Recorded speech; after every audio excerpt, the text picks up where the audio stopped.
First বেঞ্চে বসে অঙ্ক পরীক্ষা দেওয়ার থেকে মৃত্যুবরণ করে নেওয়া ভালো। দূর ব্যাংক কিচ্ছু পারছি না, কাউকে একটা শর্ট কোয়েশ্চেন গুলো জিজ্ঞাসা করি, স্যার তো দেখছে না। এই ভাই একে দুইটা বল না রে, একে দুইটা বল প্লিজ। না আমি বলবো না, কুচুটে শাকচুনি। হ্যাঁ দূর, সামনের কাউকে একটা জিজ্ঞাসা করি। এ ভাই এই ভাই শোন না, আমাকে একের পাঁচেরটা বল না, একের পাঁচেরটা। নিজে পড়ে আসিস না কেন?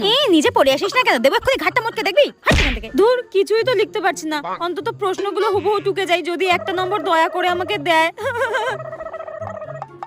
এ ভাই কটা বাজে রে? কি হচ্ছেটা কি? স্যার কটা বাজে জিজ্ঞাসা করছিলাম, প্রশ্ন উত্তর জিজ্ঞাসা করিনি, কটা বাজে জিজ্ঞাসা করছিলাম। সেটা তো আমাকে জিজ্ঞাসা করলেই হতো। 12টা বাজে। 12টা বেজে গেল?